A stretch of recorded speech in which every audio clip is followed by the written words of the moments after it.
안녕하세요. 크리스찬 독서실입니다. 오늘은 이용규 선교사님의 기대 세 번째 시간입니다.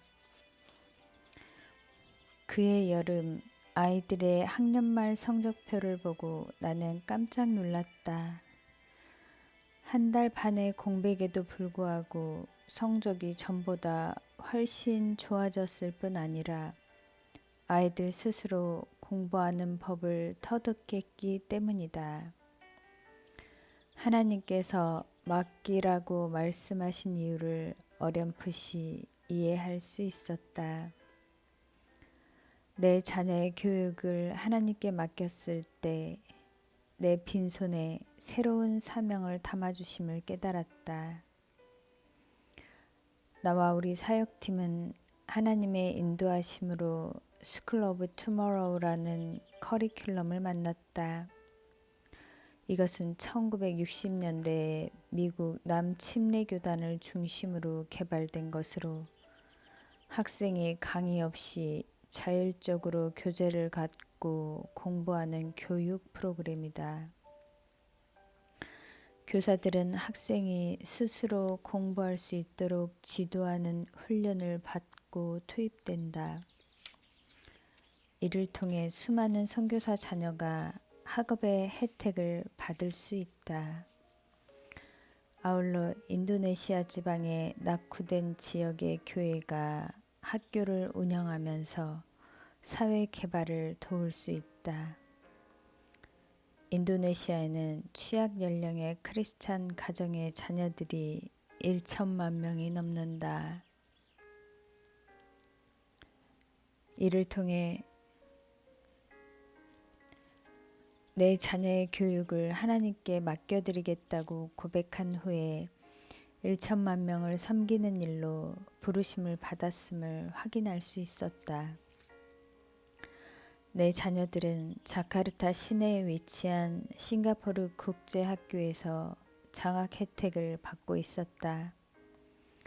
하지만 새로운 교육 프로그램을 시작하는데 이 아이들이 먼저 대상이 되어야 신뢰할 수 있는 프로그램을 만들 수 있다고 생각했다. 자녀를 하나님의 손에 맡겨드렸기 때문에 우리 팀은 자녀들을 위한 새로운 교육에 도전할 수 있었다. 아울러 하나님께서 우리 자녀들의 교육이 인도네시아 교회 안에 수많은 어린 영혼을 위한 교육과 맞물리는 큰 퍼즐을 보게 하셨다. 인도네시아 교회는 한국 교회가 경험한 길이 아닌 다른 길을 찾아갈 수 있도록 돕고 싶은 소망이 있다. 스쿨 오브 투모로우 프로그램과 또 다른 프로그램을 통해 아이들이 영적, 학문적, 정서적으로 균형 있게 성장할 수 있는 기회를 주고 싶다. 자녀의 미래를 하나님께 맡겨드린다는 건 무엇을 의미하는가?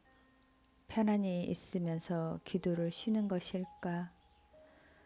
자신은 시간과 물질로 헌신하지 않고 하나님께서 알아서 해주시기를 기다리는 것일까?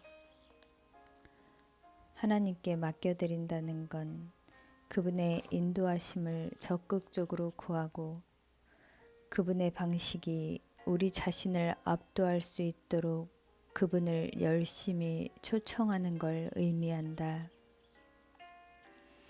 우리 자녀의 미래를 하나님 앞에 믿음으로 맡겨드릴 때 우리의 손에 더 큰 소명을 얹어주심을 깨닫는다. 그분은 우리의 일 가운데 무언가 막힌 것이 있을 때 영적 이유가 있음을 지속적으로 가르치신다. 아울러 장벽을 만날 때마다 하나님의 계획에 그것도 포함되어 있을 뿐 아니라 그것 때문에 사역이 멈추지 않고 더 풍성해질 수 있음을 알게 하신다. 생선가게 위층에 있는 개척교회에서의 기도 후에도 계속 한국 체류기간이 연장되어 오병이어 선교의 수련회에 참석할 수 있었다. 집회의 말씀 사역자가 아니라 조용히 말씀 듣는 자리에 있는 게 참 귀하다는 생각이 들었다. 강의를 들으며 일중독에 빠져 있는 나를 보게 되었다.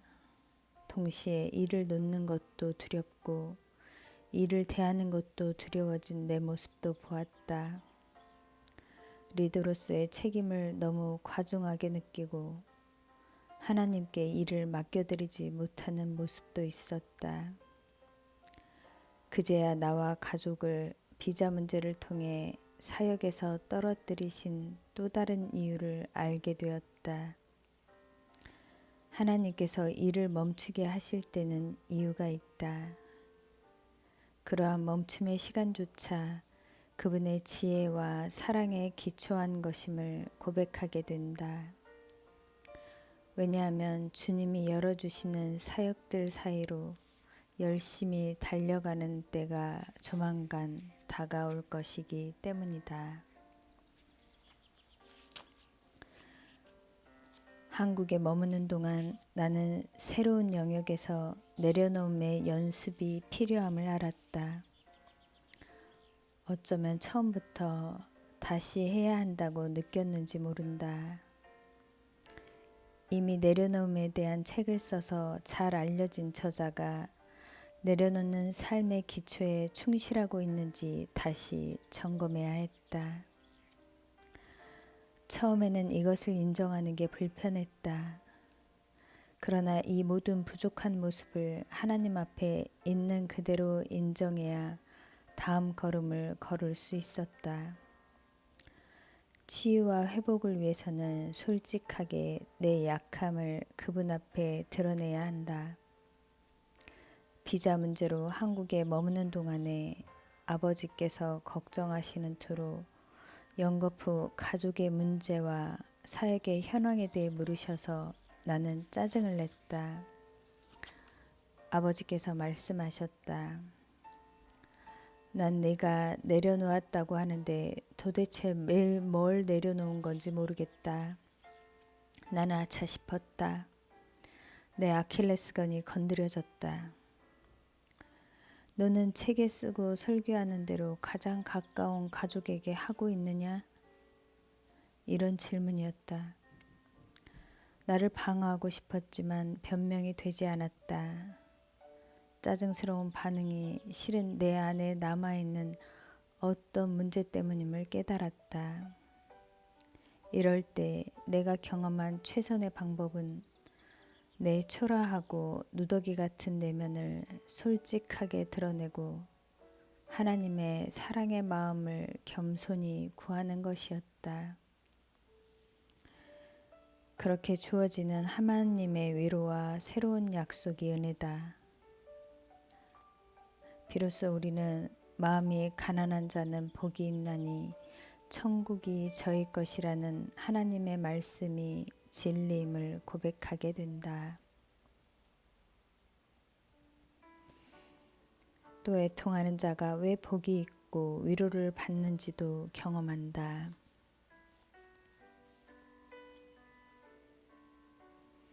책을 쓰고 이름이 알려지던 시기에 내적으로는 매우 혼란스러웠다. 내가 내려놓았다고 생각한 문제를 다시 들고 있고 내 안에는 여전히 해결되지 않은 문제들이 있음을 느끼지만 책 때문에 남들은 나를 높은 단계의 신앙인의 표본으로 오해하고 있다는 생각이 들었다.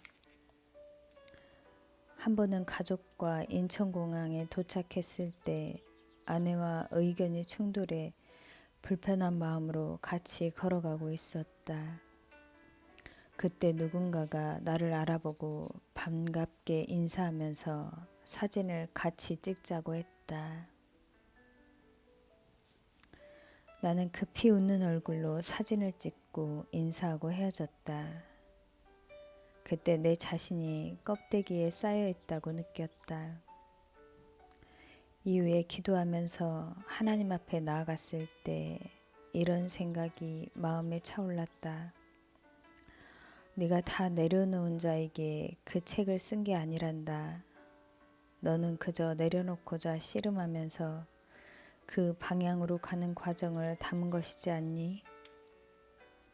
하나님은 완전히 완성된 자만을 사용하시지 않는단다. 자신을 부인하지 못하고 부족한 모습을 부둥켜 안고 하나님을 바라고 의지하는 모습 그대로 너를 사용하시는 것이란다. 사역의 기초를 놓기 위해 고군분투하던 시기에 인터넷에 나에 대한 흑색 선전이 올라 있다는 걸 지인들을 통해 들었다. 대규모 사역을 하며 지명도가 높아지는 상황에서 감수해야 할 일일 수 있었다. 연변과학기술대학교, 몽골국제대학교, 한동대학교가 세워지는 초기에도 다양한 흑색 선전이 나와서 사역자들의 진을 빼고 에너지를 고갈시켰다. 그런데 시기적으로 보면 절묘할 정도로 나를 불편하게 만드는 상황이었다. 이곳에서의 교육사역 프로젝트가 많은 분의 기도와 후원으로 조금씩 진행되고 있는데 이런 왜곡이 후원자들의 마음에 부담이 되면 어떻게 하나. 마음이 어려웠다. 짜증이 치밀어 올랐다. 그것이 잘 조절되지 않을 때 가족과 내 가까운 사람들에게 짜증 섞인 대응을 했다. 급기야 아들이 볼멘 소리로 말했다. 남들은 내게 좋은 아빠 둬서 좋겠다는 말을 하는데 나는 뭐가 좋은지 모르겠어.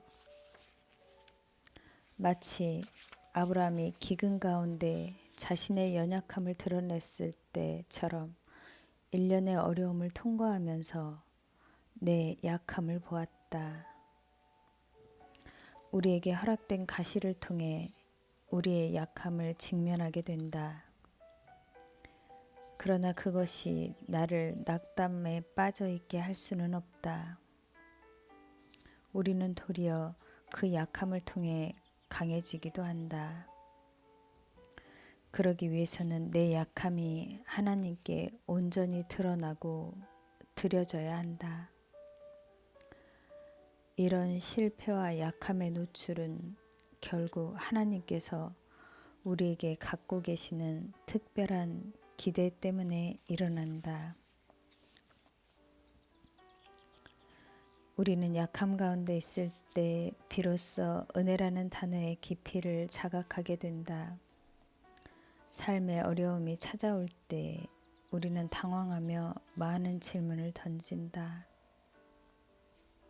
하나님께서 나를 돌아보실까? 왜 이런 어려움이 찾아올까? 내가 무슨 잘못을 한 걸까? 어디에서부터 잘못된 것일까?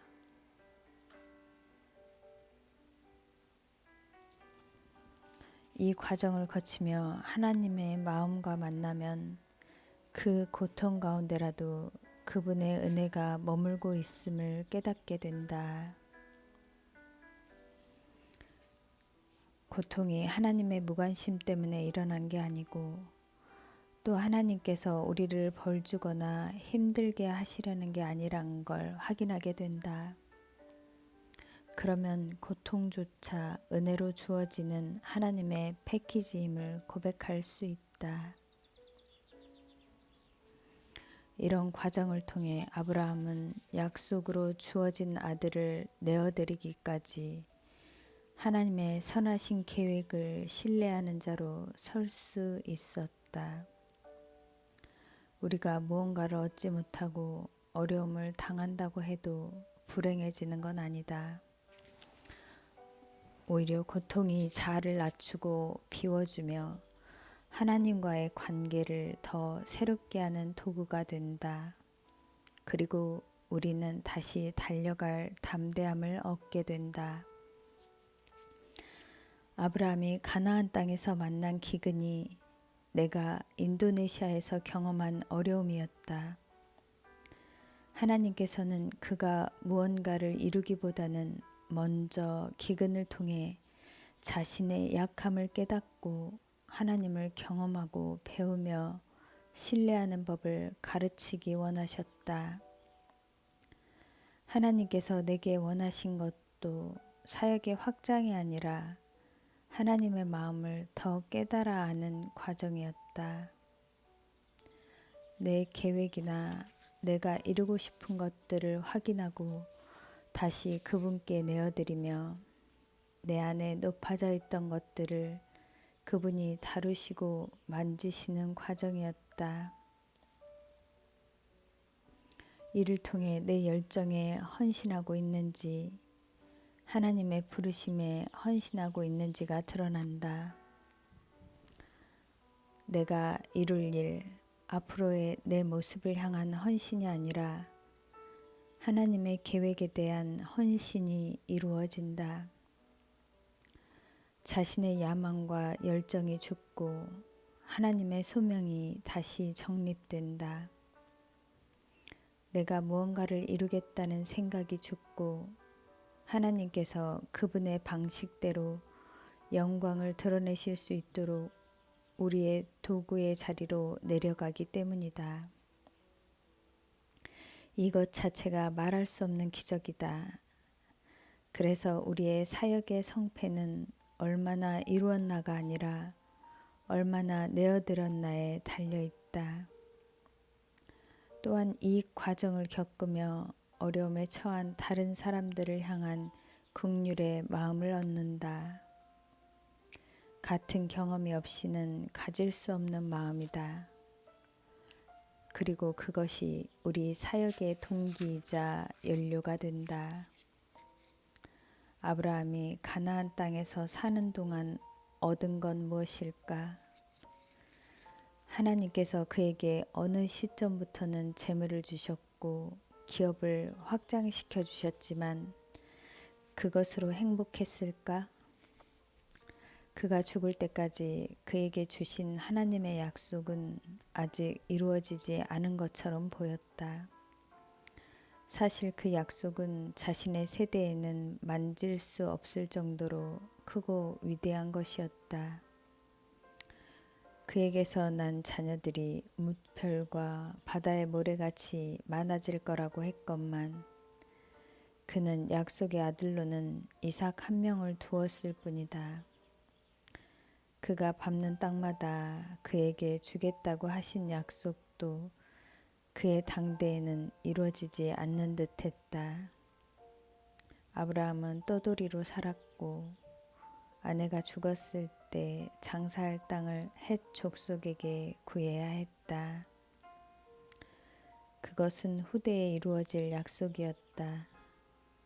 그러면 아브라함이 생전에 누린 복은 무엇이었을까? 그것은 그가 약속의 땅에서 하나님을 누리며 오직 그분의 은혜와 사랑으로 사는 법을 배운 것이다. 하나님을 신뢰해서 그분께 깊은 순종을 보일 수 있도록 성장한 게 가장 큰 선물이었다. 그의 믿음이 자라서 약속으로 받은 증거인 아들을 하나님 앞에 제물로 내어놓을 수 있었다. 그 결과 인생의 후반부의 믿음으로 하나님과 관계 맺고 그분을 누리는 법을 배웠다. 그것이 바로 아브라함을 향한 하나님의 기대였다. 또 그의 인생의 가장 큰 소득이자 복이 되었다. 그래서 어려웠던 시간까지도 자신과 믿음의 후손들에게 미치는 큰 유익이 되었다.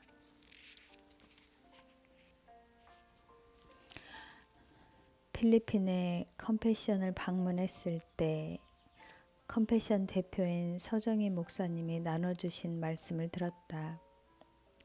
서로 보고 느낀 걸 나누는 시간에 한 젊은 자매가 질문했다. 처절한 가난 속에 사는 사람들을 보니 세상이 불공평하다고 느껴져요. 하나님은 왜 이런 상황을 허락하셨을까요? 목사님이 대답을 하시는 중에 한 이야기를 들려주셨다. 중부 필리핀의 가나안 항구 마을에 복음을 심으려고 한 목사님 가정이 들어갔다. 그 마을엔 선원들에게 딸들을 보내 돈을 버는 가정이 많았다. 소망이 없고 살고자 무슨 짓이든 해야 했던 그 마을에서 한 아이가 예수님의 이야기를 듣고 교회를 찾게 되었다. 이 아이는 집이 너무 가난해서 신발 없이 길을 다녀야 했다. 그런데 교회를 다녀오는 그 모습은 밝고 환했다. 길에 서서 아이를 지켜보던 한 할아버지가 아이에게 물었다. 넌 무엇 때문에 그리 웃고 다니니? 아이가 대답했다. 예수님이 나를 사랑하시는 걸 알기 때문에 너무 행복해서요. 할아버지도 예수님을 믿어보세요. 얘야, 예수님이 너를 그렇게 사랑하는데 너는 왜 맨발로 다니니? 그가 내게 실제로 해주는 게 뭐니? 할아버지가 퉁명스럽게 쏘아붙였다. 그런데 그 다음에 아이가 한 말에 큰 충격을 받았다. 그래서 교회를 찾게 되었고 세례를 받고 나서 간증을 하게 되었다. 그때 아이가 한 말을 온 교인들이 듣게 되었다. 할아버지, 예수님은 이미 제 신발도 준비해 주셨어요. 단지 제가 그것을 전달해 줄 사람을 못 만났을 뿐이에요. 이 어린아이가 예수님에게 건 기대를 우리도 갖고 있다면 하나님께서 우리에게 기대하시는 게 무엇인지 알게 될 것이다.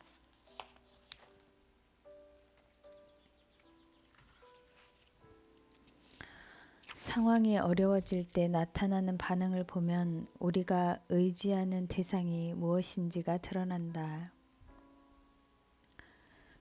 풍랑이 일어나자 배 위에서 동요하던 제자들을 향해 예수님은 그들의 믿음이 작은 것을 책망하셨다. 믿음은 있으되 그것이 상황을 다스리지 못하고 동요를 막을 정도로 크지 못한 것을 책망하시는 말씀이다. 상황보다 하나님을 바라보고 그분이 하실 일을 기대하는 것이 믿음이다. 우리가 하나님을 바라볼 때 내면의 안정감이 자리 잡으면서 삶의 균형이 생긴다. 막내 정연이가 만 3살을 지날 무렵 밤에 자기 전에 떼쓰고 우는 버릇이 있었다. 아내와 함께 아이의 고집을 꺾으려다 급기야 회초리를 들었다. 하지만 아이가 맷집이 좋아서 여간 맞아서는 항복하지 않았다. 고집을 꺾으려다 보니 아이를 심하게 때렸다. 아이는 울고 버티다가 기력이 다해 쓰러져서 바로 잠이 들었다. 그날 이후 아이는 우리 방에서 자지 않으려고 도망을 다녔다. 아내를 도와서 막내 아이를 돌봐주는 현지인 자매가 있었는데 아이가 그 자매의 방으로 가서 자려고 했다. 방에 불을 끄면 울면서 그 방으로 달려갔다. 자매 방에서 잠든 아이를 우리 방으로 데려와서 누이면 자다가 깨서 서럽게 울며 다시 그 방으로 달려갔다. 그렇게 며칠을 반복했다. 자기를 때리지 않고 받아주기만 하는 자매를 피난처로 여겼던 모양이다. 우리 부부는 유대인들이 사세 전에는 매를 대서 아이를 훈육한다는 내용을 접하고 아이들이 어렸을 때는 순종하는 법을 매로 가르쳤다. 첫째와 둘째는 성품이 유순해서 보통은 매를 들기 전에 꼬리를 내리곤 했다. 그런데 셋째와 넷째는 달랐다. 이전 경험이 새로운 아이들에게는 적용되지 않음을 느낄 때 우리는 원점으로 돌아가서 훈육의 기초를 점검해야 했다. 막내를 보면서 내가 무언가 잘못을 했다는 생각이 들었다. 아내와 함께 무엇이 문제인지를 묻고 구하는 시간을 보냈다. 아내가 내게 말했다. 아이를 때리기 전에 먼저 어떤 상황에도 우리가 무조건적으로 자신을 사랑한다는 확신을 주어야 하는데 그렇게 하지 못했어요. 부모의 조건 없는 사랑을 이해하지 못한 상황에서 매로 훈육하면 부모에게 두려움을 갖고 부모의 사랑을 오해할 수 있음을 알았어요. 우리는 잘못을 저지르는 순간 하나님께 혼날지 모른다는 생각에 두려워하며 그분과 거리를 두고자 한다. 하나님의 성품을 오해한 나머지 그분 곁으로 나아가기보단 다른 존재를 통해 대신 안정감을 누리려는 경향이 생긴다. 막내 정연이가 자매방에서 자려 했던 건 그 자매를 통해 부모에 대한 불안감을 해소하고 안정감을 느끼고 싶어서였다. 자매는 자기가 해달라는 대로 다 해준다는 걸 이미 파악했기에 자신이 조종할 수 있는 존재 옆에 머물면서 안정감을 느끼려 한 것이다. 그런데 아이의 이런 전략에는 근본적인 결함이 있었다. 첫째, 가정의 가장 높은 권위는 아버지에게 있다는 사실이다. 아무리 자매를 통해 자기를 보호하려고 해도 훈육하고 책임지는 궁극적인 권위는 아버지에게 있다. 그래서 결국 자신의 안위나 훈육에 대한 문제만큼은 아버지의 권위를 따를 수밖에 없다. 둘째, 아이는 자매와 언제까지나 같이 있을 수 없고 정해진 기간 동안만 함께할 수 있다는 사실이다. 자매가 아이에게 잘해주는 이유는 아이를 좋아해서이기도 하지만 1차적으로는 돈을 벌기 위해서이다. 엄마 아빠 때문에 잘해주는 것이다. 실제로 얼마 후에 우리가 자카르타에서 벗어나 근교 마을로 이사하게 되었을 때 자매는 시골로 가서 일하기는 싫다며 이사 가기 전까지만 일하겠다고 말했다. 그녀가 언제까지나 아이를 지켜줄 수 없고 함께 할 수 있는 기간이 제한되어 있는 것이다. 그런데 문제는 우리가 아무리 아이에게 사랑하기 때문에 혼내기도 한다고 말해도 아이가 바로 이해하는 건 아니라는 데 있다. 아이에게 몇 번 말한다고 끝난 게 아니라 경험하고 느끼는 시간이 필요하다. 오랜 관계 속에서 시간을 두고 서로 이해하게 된다. 정연이의 문제에 하나님과 우리의 관계를 설명해주는 무언가가 있다. 우리가 교회 안에서 먼저 배우고 경험해야 할 내용은 무한한 하나님 아버지의 사랑과 그분의 성품이다. 우리가 어린아이처럼 오래 그분의 마음과 성품을 누리면 자연스럽게 삶도 그분을 닮게 된다. 하나님이 아닌 다른 대상에서 삶의 안정감을 찾으려 하더라도 그것은 우리에게 진정한 안정감을 주지 못한다. 아브라함이 경험한 기근은 그가 삶의 안정감을 어디에서 찾고 있는지를 묻기 위함이었다. 어려움의 순간에 우리가 진짜 의지했던 게 드러난다. 복음을 체험하고 누리면 가장 먼저 하나님과 관계가 회복된다. 하나님 안에서 자신이 누구이며 그분이 자신을 어떤 관점에서 보고 계신지를 경험으로 이해하는 것이 새로운 피조물로 변화되는 첫 단계이다. 하나님을 누리지 못하는 사람은 아버지 없는 아이가 정서적으로 경험하는 어려움 속에 살아갈 수밖에 없다. 부모의 사랑을 받고 건강하게 자란 아이에게는 소속감, 만족감, 안정감, 자존감, 의로움의 5가지 감정이 내면에 자리 잡는다. 이것이 결여될 때 나타나는 감정이 거절감, 배고픔, 불안감, 열등감, 죄책감이다. 그런데 가정적으로 안정되어 있고 좋은 부모를 가졌다고 해서 이 모든 감정에서 자유로운 건 아니다. 궁극적으로는 가장 완전한 부모님 대신 하나님을 만나고 경험하고 누리며 자유 안에서 온전한 아들로서의 정체성이 형성될 때 비로소 이런 부정적인 감정에서 노연하게 된다. 신앙생활을 오래 했어도 하나님의 사랑과 은혜를 지속적으로 누리지 못한 경우에는 여전히 이런 감정들이 일으키는 두려움에 묶여 충동적으로 반응하거나 다른 어떤 존재에 중독되거나 결박된다. 인도네시아에 와서 생활한 3년의 시간 동안 내 생각과 태도와 반응에 있어서 복음적이지 못한 영역들이 있었음을 보게 되었다. 실은 인정하고 싶지 않고 묻어두고 싶은 부분들이다.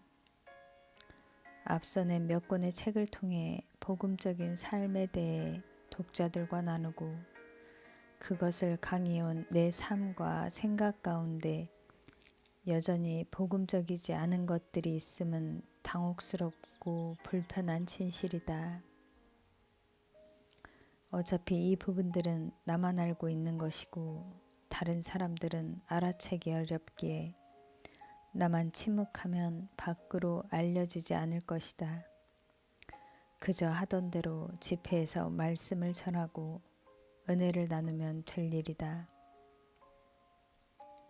결국 내가 전하는 말씀은 진리이고 내가 경험하여 고백했던 부분들이기에 다른 사람들은 그 말씀의 은혜를 받을 것이고 그러면 그것으로 충분하지 않나 싶었다.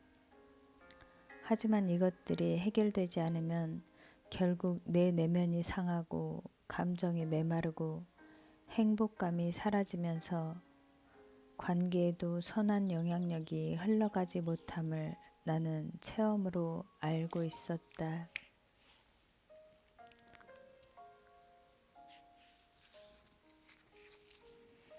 인도네시아에 와서 내 내면 깊숙한 곳에 여전히 해결되지 않은 두려움이 남아있음을 깨달았다. 사역의 실패와 그로 인한 나를 둘러싼 사람들의 좌절에 대한 두려움이었다. 몽골에서는 나 혼자 모든 책임을 지는 사역을 한 건 아니었다. 부총장이라는 질책은 울타리가 있는 자리였다. 나는 사역자들을 돌보고 어머니의 역할을 하면 되었다.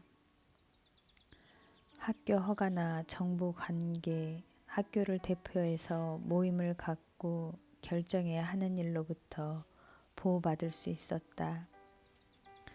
하지만 인도네시아에서는 사역의 궁극적인 책임을 스스로 져야 했고 함께한 사역자들이 나만을 바라보는 상황이 되었다. 그 책임감이 너무나 버겁게 느껴졌다. 내 사역이 실패로 끝나서 나를 바라보는 사람들과 후원해주는 분들에게 실망을 안겨줄지 모른다는 불안이 있었다. 실은 이 사역을 시작하기 전에 하나님께서 반복해서 주신 약속이 있었다. 예비하신 수많은 도움의 손길을 만나게 될 거라는 말씀이었다. 인도네시아에 들어가기 전에 한국의 모 교회인 모강교회에서 말씀을 전한 날이었다. 한 여집사님이 눈물을 떨구며 내게 말씀하셨다. 기도 가운데 내가 보였는데 내 주변에 성령의 불이 떨어지고 있었고 그 아래 인도네시아라는 단어가 씌어 있었다는 것이다. 그때까지 집사님은 내가 몽골에서 사역하는 것으로 알았기에 잘못된 그림을 본 줄 알고 낙담했다고 한다. 그런데 집회 때 내가 인도네시아로 부르심을 받아 간다는 말을 듣고 자신이 본 것이 맞았음을 알고 감사해서 눈물이 흐른다고 했다. 한 번은 인도네시아를 방문한 한 선교사님 가정과 학교 부지를 방문할 때였다. 사모님이 눈물을 글썽이며 말했다. 전날 예배 중에 기도하는데 구름으로 둘러싸인 평지 한복판에 선교사님이 서 있는 걸 보았어요. 이곳이 바로 그곳이네요. 나와 동역하는 사역자들에게 그 나눔이 큰 위로가 되었다. 이미 수많은 믿음의 역사를 경험했으면서도 환경은 여전히 날 두렵게 하는 요소였다.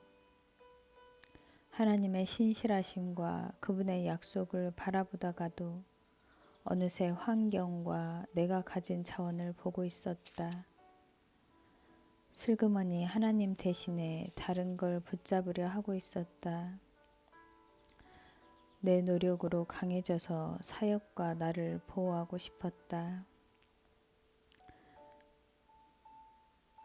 내려놓음에는 사역의 결과를 하나님께 맡기고 내려놓아야 한다고 쓰고는 내가 나눈 내용과 다른 삶을 살고 있었다.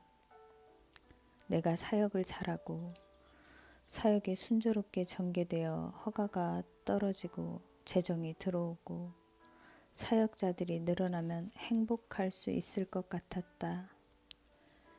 실제로 그런 순간에 나는 기뻤다. 그러나 그런 행복감은 상황이 바뀌면 금세 사라졌다. 언제든 우울함이 나를 찾아올 수 있었다.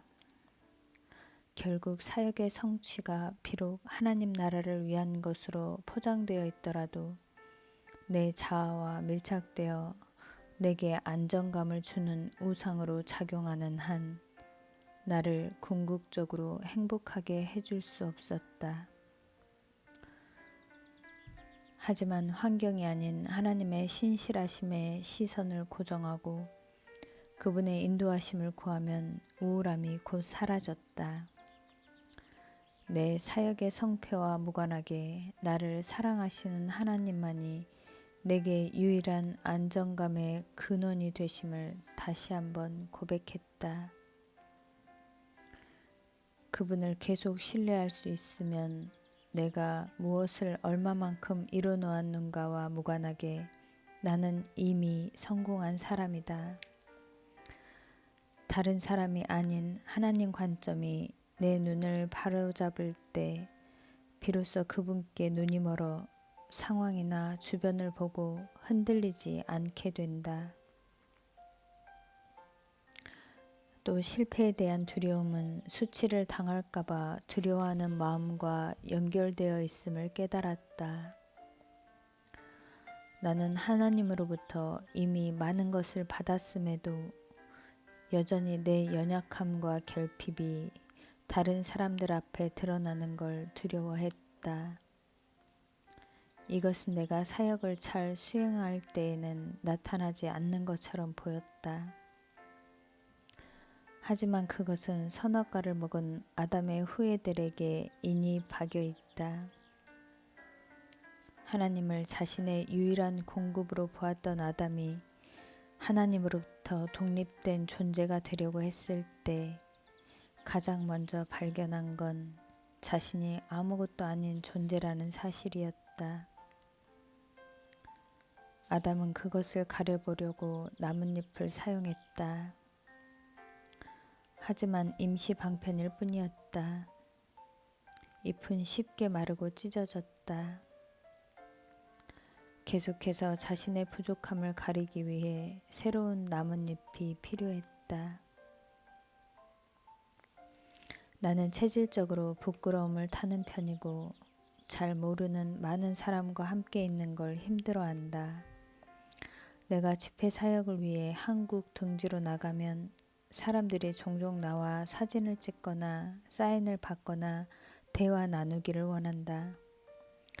그러면 나는 그들에게 시골에 사는 아저씨 같은 사람을 굳이 특별히 봐주실 이유가 뭐가 있냐고 묻곤 한다. 나는 스스로를 정말 그렇게 생각하고 있었다. 그래서 교만의 죄에 빠지지 않을 거라고 자부하기도 했다. 그러나 내 내면 깊은 곳에 내가 아무것도 아닌 존재로 여겨질 것에 대한 불안감이 있다는 걸 깨닫는 계기가 있었다. 새로운 사역지인 인도네시아에 와서 언어를 배우고 환경에 적응하면서 각종 허가와 재정을 기다려야 하는 시기였다. 그때에도 바쁘게 살긴 했지만 특별히 한 목표를 향해 집중해서 달려가고 있다는 생각이 들지 않았다. 아침에 일어나 그날 꼭 해야 할 일이 생각나지 않는 때가 있었다. 책을 읽고 묵상하고 언어를 공부하고 누군가와 만나는 등 여러 가지 일이 있었지만 꼭 무언가를 정해진 시간 안에 끝내야 한다는 생각은 없이 하루를 보내곤 했다. 내가 여기서 무엇을 하고 있나, 어떤 목적을 향해 나아가고 있나, 간혹 이런 부분이 선명하지 않았고 내가 하는 일을 스스로에게 설명하기도 어려운 시기였다. 새로운 지역에 들어와 준비하던 때여서 이런 과정은 당연히 겪어야 했지만 밀도 있는 시간을 살아가는 데 익숙했던 나는 몸에 맞지 않는 옷을 입고 있는 것처럼 느껴졌다. 인도네시아에 들어오기 전에 나는 세계적인 선교 전략가인 루이스 부시 박사로부터 세계 변혁 회의에서 교육 분과를 맡아달라는 제안을 받았다. 그 후 몇 차례 회의를 섬긴 바 있었다. 초기에 그 회의를 앞두었을 때는 불안과 동시에 회의에 참석하기 싫은 마음이 강했다. 감정상으로 패닉 반응이 일어나면서 준비를 할 의욕도 없어졌다. 점점 우울해지고 내 얼굴이 밝지 않았다. 하나님의 은혜와 주변의 협력으로 첫 해 회의는 무사히 마칠 수 있었다. 그런데 그 다음 해의 회의를 앞두고도 동일한 반응이 나타났다. 그 회의에서 나는 교육을 통해 우리가 당면한 과제들이 무엇이고 어떻게 풀어갈 것인가를 발표해야 했다. 나는 그것이 내 개인적인 역량을 넘어서는 큰 부담이라고 느꼈다. 또한 4시간 정도의 토론과 회의를 준비하여 전 세계에서 온 교계 지도자들을 대상으로 영어로 회의를 진행하고 결과를 만들어내야 했다. 그동안 이런 국제회의에 참석도 못 해봤고 진행을 위한 영어 실력도 부족한 내가 진행을 맡게 된 것 자체가 큰 부담이었다. 그 일을 맡긴 분은 내가 미국에서 박사학위를 받았고 한 대학교에서 부총장 역할을 오래 했기 때문에 내가 적임자라고 생각했던 것 같다. 하지만 그 일을 맡고 보니 격에 맞지도 않고 자격도 없는 내가 그 자리에 있다는 생각에 두려움이 몰려왔다. 첫 회의를 무난히 끝냈다는 사실도 2년 후에 열린 두 번째 회의에 참석하는 내게는 안정감을 주지 못했다. 회의를 앞두고 불안하면서도 준비할 의욕도 생기지 않았다. 회의 준비와 관련해 날아오는 이메일도 열어보고 싶지 않았다.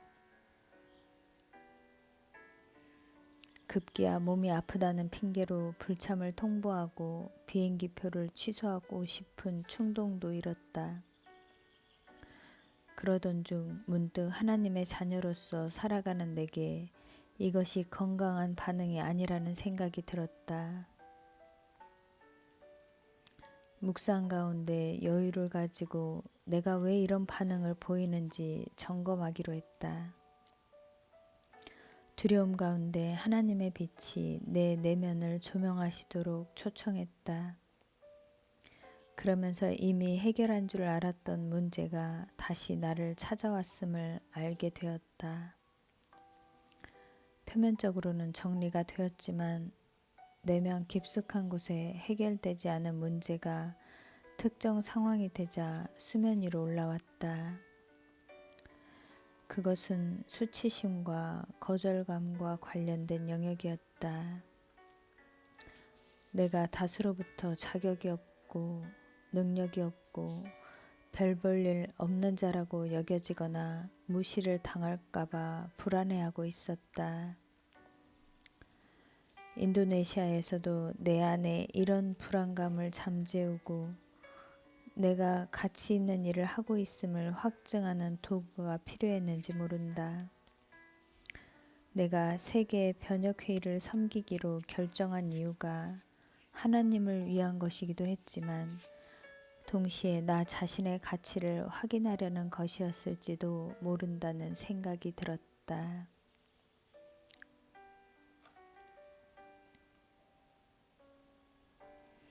그런데 내가 잘할 수 없을 것 같다는 생각이 들자 내면이 무너지는 느낌이 들었던 것이다. 이 문제의 근원에는 내 성과와 성취에 의해 내 존재의 가치가 결정된다는 생각이 있음을 깨달았다. 그것은 사탄이 주는 생각이다. 성과와 성취에 안정감의 근거를 두면 어느 누구도 불안할 수밖에 없다. 내면이 건강하지 않으면 심지어는 어느 분야에서 정상의 자리에 있더라도 끊임없는 불안에 시달릴 소지가 크다. 내가 불안할 때는 하버드대 박사과정을 졸업했다는 사실도 전혀 안정감을 주지 못했다. 책을 써서 유명해졌다는 자의 자의식도 내 불안을 누르지 못했다. 내 건강하지 못한 반응의 이면에는 건강하지 못한 정체성이 자리 잡고 있었다. 정체성과 정서적 안정감의 기초를 하나님이 나를 어떻게 보시는가에 두지 않은 것이다. 다른 사람들이 나를 어떻게 보는가에 관심을 기울이다 보니 무의식 중에 그들에게 내가 괜찮은 사람이란 걸 증명해 보이려고 성취에 관심을 집중하게 되었다. 그것이 내 불안의 진짜 이유였다. 감사합니다.